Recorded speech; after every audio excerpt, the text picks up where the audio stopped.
8 de la mañana con 13 minutos, 8 con 13 minutos. Estamos ya en Punto Noticias, primera emisión nuevamente con ustedes para saludar con el economista Diego Borja, analista económico, es ministro de Economía, que nos acompaña en vivo y en directo en nuestros estudios. Economista, buenos días, bienvenido, qué gusto saludarle. Le acompañamos a Alexis Moncayo, quien le habla, Licenia Espinel.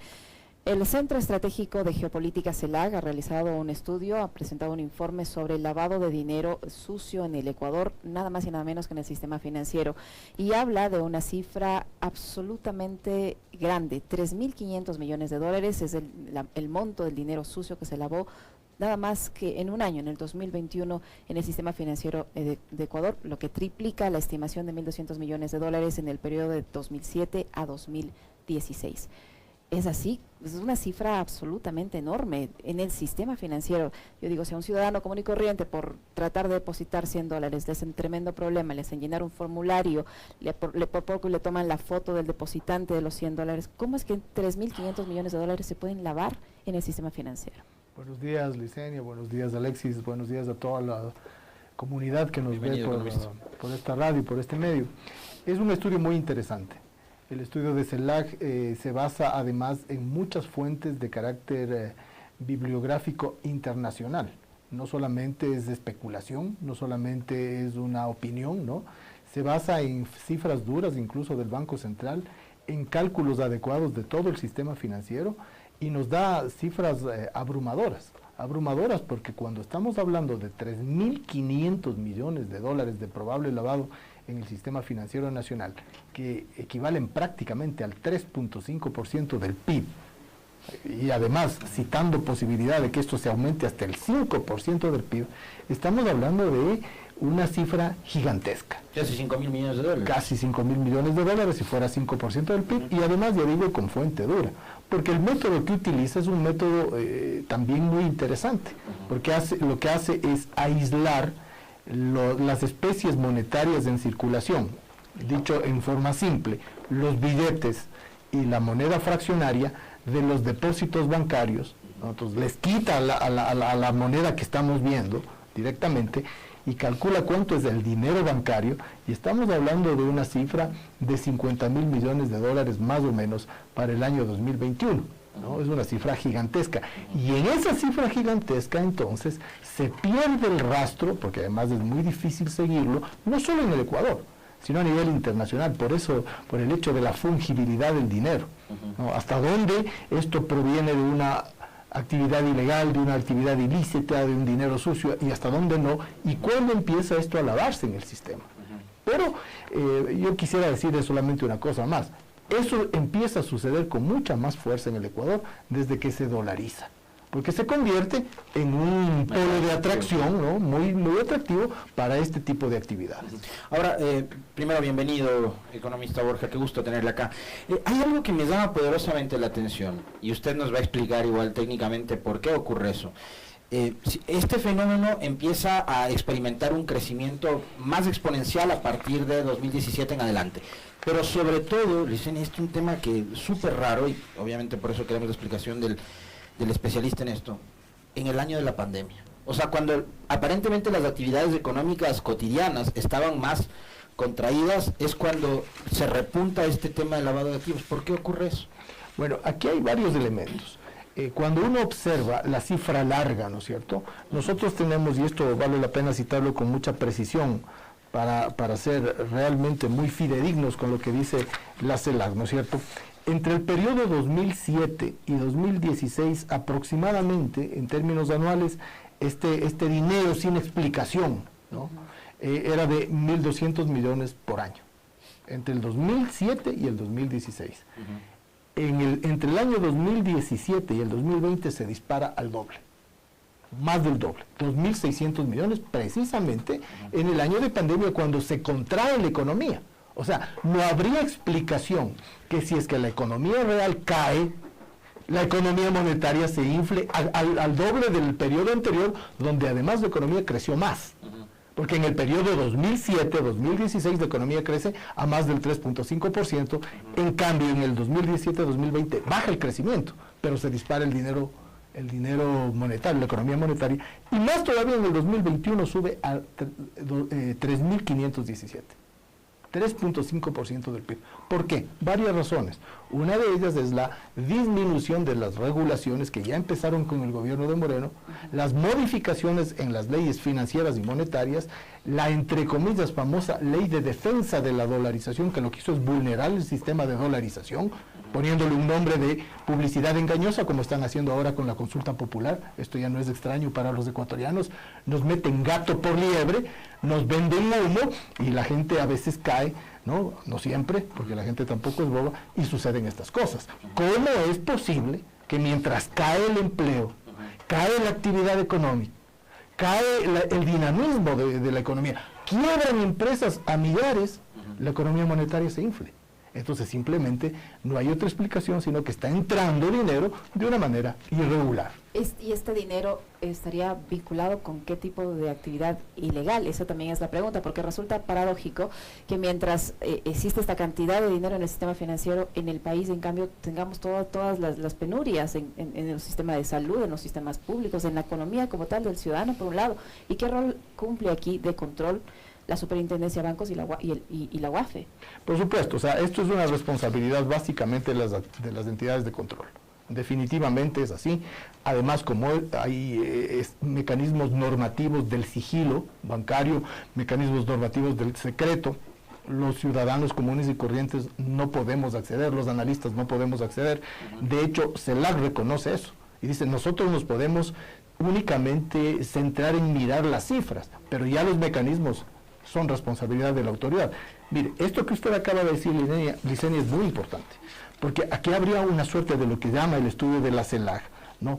El equilibrio, la estabilidad macroeconómica del narcotráfico, así la llaman en el estudio, estabilidad macroeconómica del narcotráfico versus la inestabilidad macroeconómica del resto de los actores económicos. Como que estuvieran hablando de un banco central, más o menos. Como que estuviéramos hablando de dos economías. De un estado. De dos estados, de dos sociedades. Dos estados distintos, claro. Una sociedad sumamente estable y otra, en cambio, pasando penurias en las que entran empresas medianas, grandes, pequeñas, emprendedores, ONGs, cooperativas, etcétera, productores agrícolas, productores industriales, profesionales, etcétera, todos ellos en inestabilidad versus otra economía súper estable.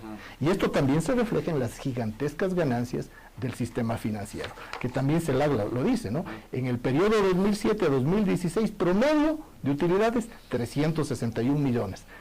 En el periodo 2017-2020, incluyendo ya el inicio de la pandemia, 592 millones, y en plena pandemia, 586 millones. Entonces, es inexplicable, entre comillas, que mientras la penuria de la mayoría expande todos los días, hay una estabilidad. ¿De dónde vienen estas actividades? No solo del narcotráfico. Eso es también importante de señalar, y eso lo dice el estudio. De un conjunto de actividades ilícitas, ¿no? Entonces, es el tráfico de narcóticos, pero también es el tráfico de personas, es el tráfico, el contrabando puro y duro, es el tráfico de armas en algunos casos, probablemente en el Ecuador no tanto, y es el dinero que no se paga, producto de, como dice el estudio, del robo de activos públicos, así lo dice el estudio, ¿no? Y de lo que no se paga en términos de tributos porque se evade.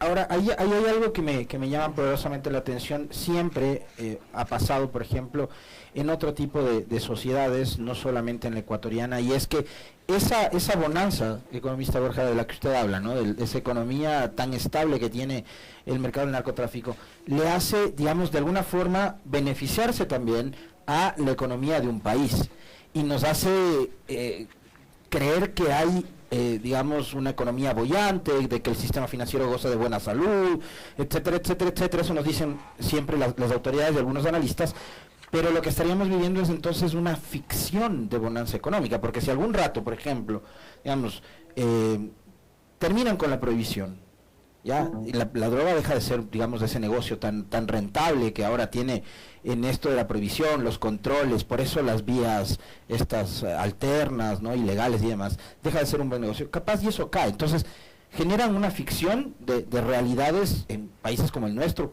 pasó en Colombia, quizás pasa también en la economía de los Estados Unidos. Aquí hay ficciones y hay realidades. Una primera cosa que se dice del sentido común que habría que desmontar es que no importa. No importa de dónde llegan los dólares, al ser dólares le beneficia a la economía. Lo importante es que haya liquidez. Que haya dólares. Eso se escucha con mucha frecuencia. Si vienen dólares de la exportación de banano, si vienen dólares de la exportación de petróleo, si vienen dólares del narcotráfico, da lo mismo porque son dólares que entran a la economía. No es cierto. No es cierto. ¿Por qué no es cierto? Porque la economía monetaria que estamos hablando, donde se lava muchísimo dinero ilícito, ya digo, no solo del narcotráfico, tiene una estabilidad macroeconómica y unas ganancias que no la tienen el resto de la economía. Porque claro, si veríamos que toda la economía crece a la misma magnitud o con la misma magnitud que crece la economía monetaria, que me estoy basando en las utilidades del sistema financiero, estaríamos perfectos, pues, porque crecería el empleo, crecería el dinamismo económico, bajaría la pobreza, pero eso no vemos. Exacto. Vemos que por un lado crece la economía monetaria, crece el sistema financiero, crecen las utilidades de ese pequeño grupo y decrece el resto de la economía. Pero que sí hay un impacto directo y negativo, y aquí hay una bibliografía muy extensa de nivel internacional que se le recomiendo a toda la audiencia leerla, ¿no? Que a los que les interesen, donde lo que sí impacta es la inseguridad. Hay una correlación positiva entre las economías que entran en la dinámica del lavado de dinero, ya no solo en el Ecuador, sino a nivel internacional, y la inseguridad, y el crecimiento de la delincuencia, y el crecimiento del sicariato, y el crecimiento del robo, y el crecimiento de la violencia, y el crecimiento de los asesinatos. Eso sí es directamente proporcional. Entonces, por más que entren estos dólares, no crece el resto de la economía, pero sí crece la inseguridad de los ecuatorianos.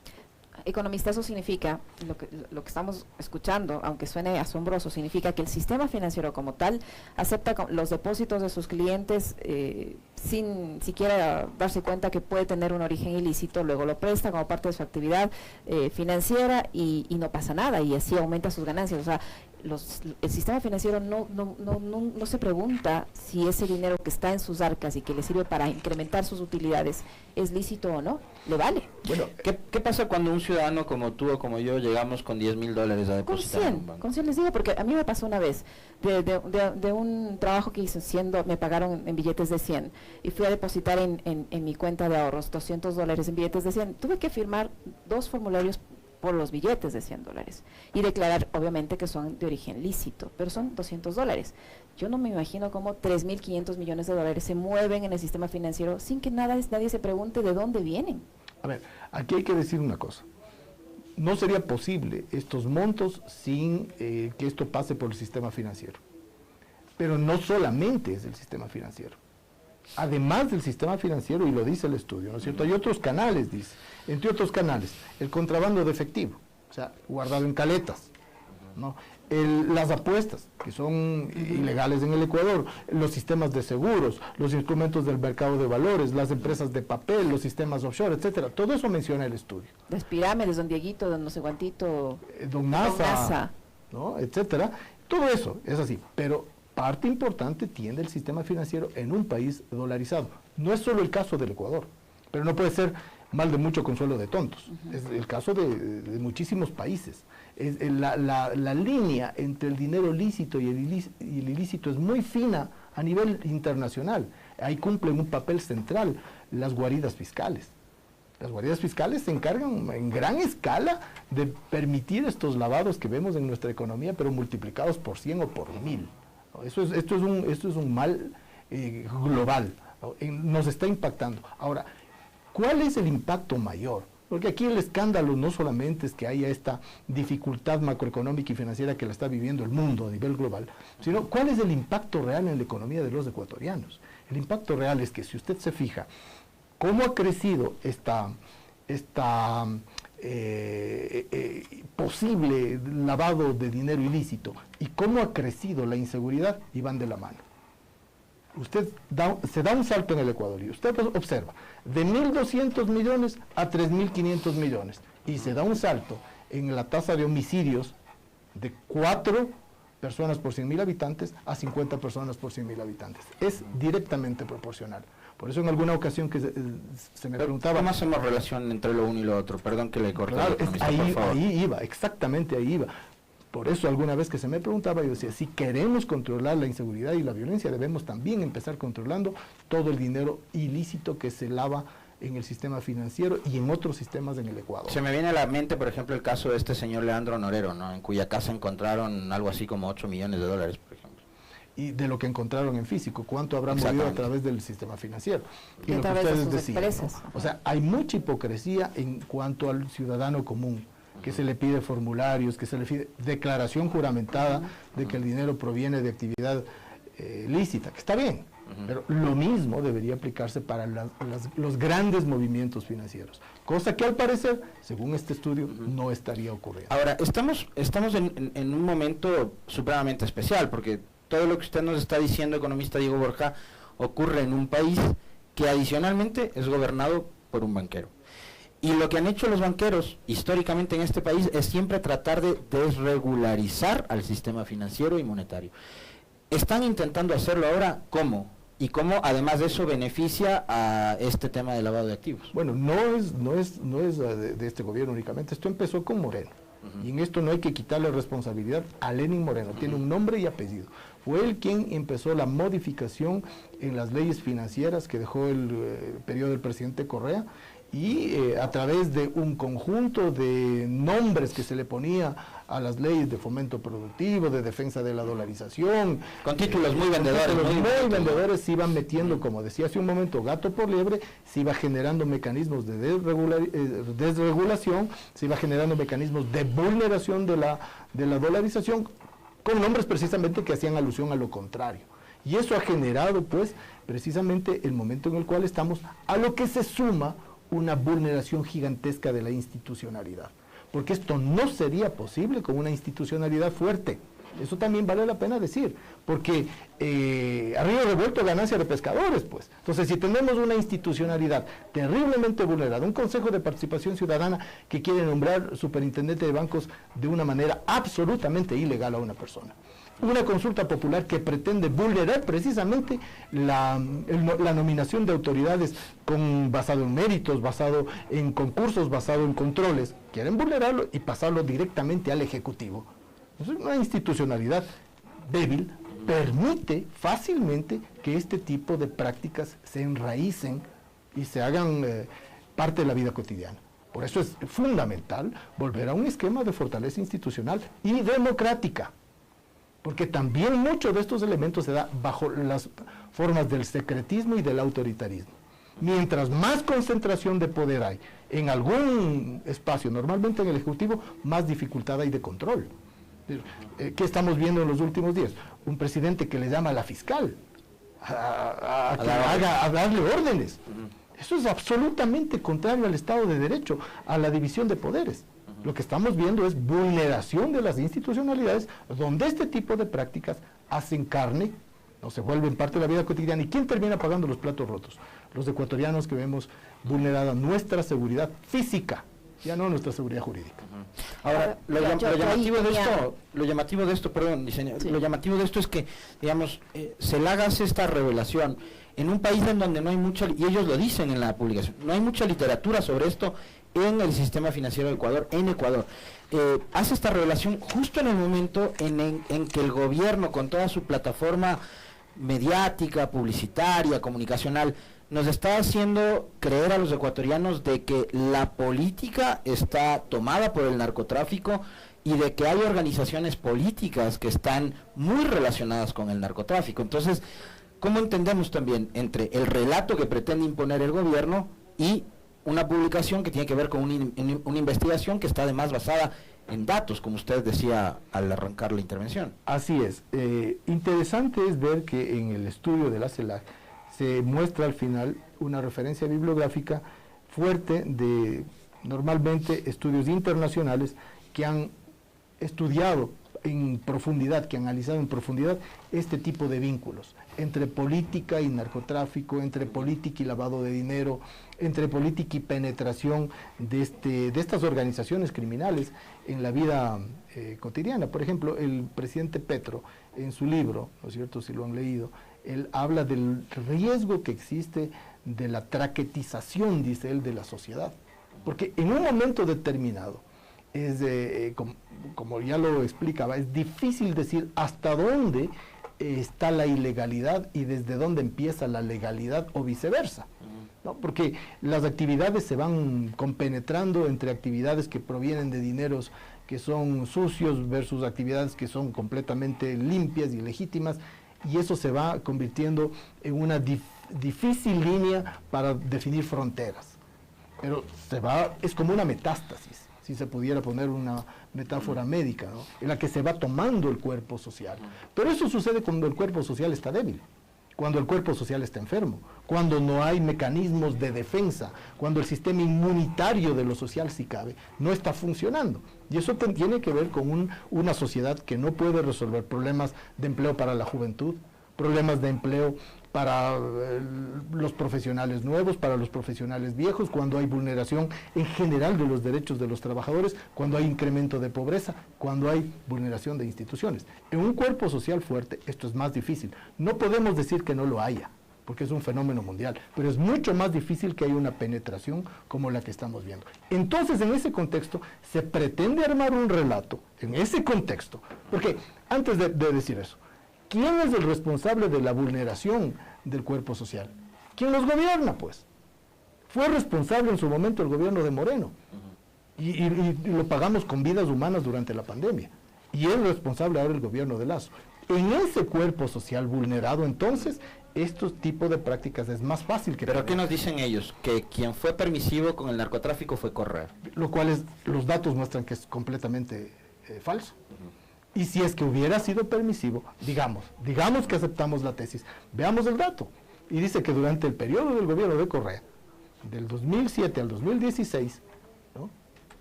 Apenas habían 1.200 millones de lavado. En un año se ha triplicado en el gobierno del presidente Lasso. Los hechos hablan por sí solos. Y digamos, una vez más, no importa de dónde viene el dinero, que no importa que venga del narcotráfico, ok, pero está beneficiando al sistema financiero y no a la economía real. Entonces los que se oponen, digamos, o los que tienen una visión que no concuerda con el gobierno respecto a la consulta popular, no serían pues los que simpatizan con el narcotráfico, porque los que simpatizan con el narcotráfico están dentro del sistema financiero. Bueno, yo creo que los hechos en eso están siendo extremadamente contundentes, ¿no? O sea, el escándalo del Gran Padrino, a propósito de lo que estamos viviendo. El Gran Padrino en medio de un relato que pretende decir que hay que extraditar a los delincuentes, no sé qué, no sé cuánto. Y vemos que los grandes delincuentes provienen más bien de las oligarquías y de los delincuentes de cuello blanco. Entonces, yo no soy partidario de la extradición de nadie. Quien fui asambleísta constituyente y estuve a favor de una constitución que dice que se debe prohibir la extradición de los ecuatorianos, porque decir, háganme el favor, denme juzgando a estas personas de afuera porque yo soy absolutamente incapaz, lo que hace es vulnerar más todavía al Estado. ¿Qué va a suceder? ¿Qué sucedió en Colombia? Ese tipo de señales lo que hace es decir, estados como el ecuatoriano es tan fácil de penetrar, sigamos penetrando, porque ni siquiera pueden juzgar a quienes cometen crímenes en sus fronteras. Entonces son estados absolutamente débiles. Son señales exactamente a la inversa. Por eso, evidentemente, a la consulta de Lasso hay que decirle no, pues, no a la inseguridad, no a la incompetencia, no a la indolencia, no a la impunidad, no a la ignorancia, no a la ilegitimidad, no a la incoherencia, no a la ineptitud, no al inútil. 8 veces no, obviamente. Porque si le decimos sí, lo que estamos diciendo es haga con este país más piltrafa de lo que ya ha hecho. Economista, usted hablaba hace un momentito de la desinstitucionalización, ¿no es cierto?, de esta falta de institucionalidad que tenemos ahora. Y yo ahí le preguntaba hace un momento cuál es el rol de la UAFE, de la Unidad de Análisis Financiero, para evitar que estos 3.500 millones de dólares o los 1.200 o los que sea se laven en el sistema financiero. Y le pregunto esto porque la UAFE normalmente cuando hay un proceso que termina siendo político le asaltan al involucrado, al que está dentro de un proceso, pero le investigan hasta el último centavo y no de ese periodo de la denuncia, sino de muchos años atrás. Les pulgan, si se puede utilizar ese término. Entonces, ¿por qué no cumple ese rol con el sistema financiero? Bueno, ahí es importante que cuando hay institucionalidad fuerte, este tipo de control se haga sin color político, sin color de ningún estilo. Sea absolutamente neutral, si usted quiere, y transversal. Pero esto no estamos viendo en el Ecuador en ningún caso. Siempre este tipo de manos duras se aplican con dedicatoria. Hace un momento ustedes tenían a un analista jurídico que desde el punto de vista ya de las leyes señalaba, la Fiscalía, por ejemplo, no ha sido tan célere con el gran padrino como ha sido en otros casos pidiendo prisión preventiva, poniendo grillete, cuando incluso ha habido inocencia de ciertas personas. Caso concreto, el de la prefecta de Pichincha en su momento. Ahora, en cambio, hay evidencia incluso por parte de un medio que ha sido afín al gobierno, que está señalando esto, y la Fiscalía actúa con mucha laxitud, por decirlo menos. Entonces, lo mismo sucede con el resto de los organismos de control y vigilancia. No hay la misma celeridad, no hay la misma eficiencia para unos que para otros. Y ahí no hay confianza. Y obviamente eso vulnera la confianza y una vez más vulnera la institucionalidad, porque los que lo hacen a lo grande lo siguen haciendo, mientras que se centran en muestras muy pequeñitas donde si alguna vez han encontrado algo son minucias frente a lo que está pasando a borbotones ante sus ojos y ante ojos que se hacen de la vista gorda, ¿no? Muchísimas gracias, economista. Un gusto haber conversado con usted y nos quedamos pues asombrados con estas novedades que nos ha contado hoy. Muy amable por habernos acompañado. Gracias a ustedes. Gracias, economista. El economista Diego Borja, analista económico, exministro de Economía, que ha estado con nosotros, 8:39 minutos. Y ya regresamos.